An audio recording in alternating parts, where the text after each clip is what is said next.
ओम श्री परमात्मने नमः. अध्याय 9. राजविद्या राजगुह्य योग. 8व्या अध्यायात मृत्यूसमयी भगवंताचे चिंतन करावे, ओंकाराचा उच्चार व्हावा इत्यादी गोष्टी सांगितल्या आहेत. पण केवळ मरणसमयी हे सर्व अचानकपणे घडत नाही. त्यासाठी जीवनभर भगवंताचे चिंतन करायला लागते. जो अनन्य चित्ताने परमेश्वराचे स्मरण करतो त्याला तो सहजी प्राप्त होतो आणि म्हणूनच नेहमी सदा सर्वदा त्याचेच स्मरण करावे. मन, बुद्धी, अहंकार त्यालाच अर्पण करावी असे सांगितले आहे. आणि हे सर्व करण्यासाठी भक्तीचे शुद्ध स्वरूप कळायला हवे. म्हणून भगवंत स्वतःहूनच या सर्व गोष्टी अर्जुनाला सांगत आहेत. आणि त्याच दृष्टीने या अध्यायाची सुरुवात सुद्धा श्री भगवान उवाच अशी झालेली आहे. हे ज्ञान अनसूय अशा अर्जुनाला भगवंत सांगत आहेत. श्लोक पहिला. श्री भगवान उवाच इदंतु ते गुह्यतमं प्रवक्ष्याम्यनसूयवे ज्ञानं विज्ञानसहितं यज्ञात्वा मोक्षसे शुभात. अर्थ. हे निर्दोष दृष्टीच्या निर्मत्सर अर्जुना, मी तुला अत्यंत गूढ असे रहस्य उलगडून सांगणार आहे. हे रहस्य ज्ञान विज्ञानासह स्पष्ट करतो. त्यामुळेच सारी अशुभे किंवा पापे तुला स्पर्शसुद्धा करू शकणार नाहीत. विवरण.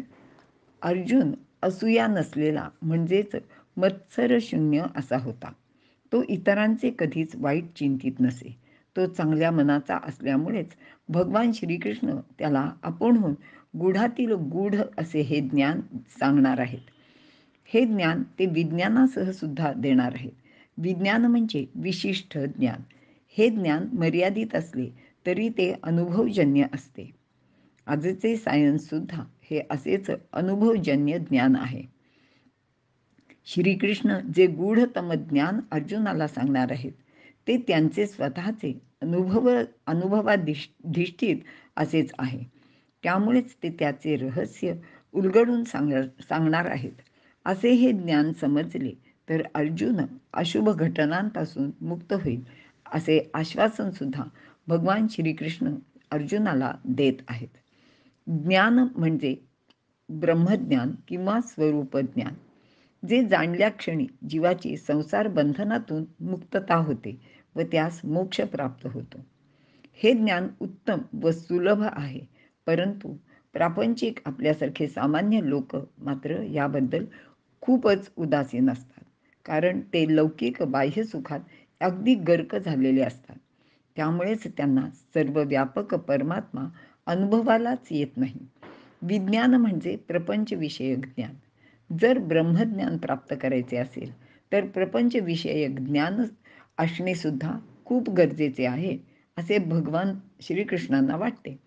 कारण जर प्रपंचातील क्षणभंगुरता, दुःख यांची जाणीव अंतःकरणात झाली तरच माणूस त्यामागे न जाता तो आत्मसुखाचा शोध घेईल व चिरंतर असे सुख प्राप्त करेल.